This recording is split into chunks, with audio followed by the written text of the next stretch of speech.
नमस्कार शेतकरी बांधवांनो, मी doctor Ranjit Kharade, MUSC animal nutrition. तर आज आपण पाहणार आहोत की आपण जे खाद्य खायला घालतो जनावरांना, त्यामध्ये काय काय घटक असतात. तर मका किंवा भरडा म्हणजे मका बारीक केल्यानंतर त्याला म्हणायचं भरडा. तर त्यामध्ये असतात कार्बोहायड्रेट, त्याला मस्त म्हणायचं मराठीमध्ये कार्बोदके. त्यामध्ये एनर्जी असते, ती एनर्जी प्रोव्हाइड करतं. त्यानंतर शेंगदाणा पेंडमध्ये असतं प्रोटीन, त्याला मराठीत म्हणायचं प्रथिने, ते पण दूध वाढीसाठी महत्त्वाचं आहे. त्यानंतर सरकी पेंडेमध्ये पण असतं प्रोटीन, त्यालाच म्हणायचं मराठीमध्ये प्रथिने.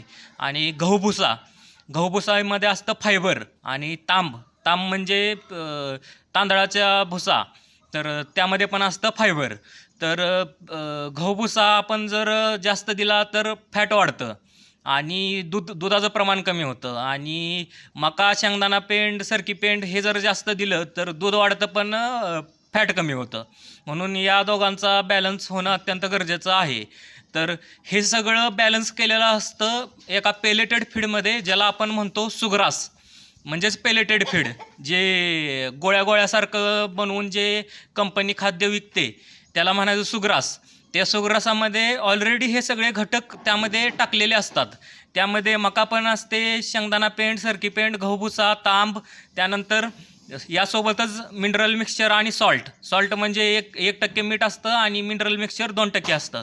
हे सगळं त्यामध्ये मिक्स करून त्याचं स्टेम पॅलेटिंग करून ते सुग्रास बनवलेलं असतं. म्हणून फक्त सुग्रास जरी जनावरांना दिलं तर तेवढंच पुरेसं आहे, कारण त्यामध्ये हे सगळे घटक आहेत. तर आपली चूक काय होते, तर सुग्रास टाकतो आणि सुग्रासासोबत वरून शेंगदाणा पेंड, सरकी पेंड, गहूभुसा, तांब हे सगळं टाकतो. त्यामुळं ते परवडत नाही. म्हणून आपण काळजी घेतली पाहिजे की एका जनावराला दिवसाला एचएफ गाईला किती 5 किलो कॉन्सन्ट्रेट लागतं, म्हणजे 5 किलो सुग्रास लागतं. तर ते सकाळी 2.5 किलो आणि संध्याकाळी 2.5 किलो जर आपण दिलं तर तेवढंसं पुरेसं आहे. आणि दूध देणारी गाय असेल तर 2.5 लिटर दुधाला 1 किलो सुग्रास, याप्रमाणे ती गाय किती लिटर दूध देते त्यानुसार ते काढायचं. जर समजा एक गाय देत असेल 15 लिटर दूध, तर 15ला 2.5नं डिवाईड करायचं आणि जेवढा आकडा येईल तेवढं किलो सुग्रास खाऊ घालायचं. त्यातलं निम्मं सकाळी खाऊ घालायचं आणि निम्मं संध्याकाळी खाऊ घालायचं. म्हणजे सांगायचा उद्देश हा की फक्त सुग्रास द्यायचं असतं.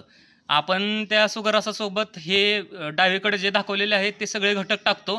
त्यामुळे खाद्याचा खर्च वाढतो आणि दुधाचा रेट कमी असतो आणि मग ते परवडत नाही आणि तोट्यात जातं. तर आपण ही अशी काळजी घेतली पाहिजे. धन्यवाद.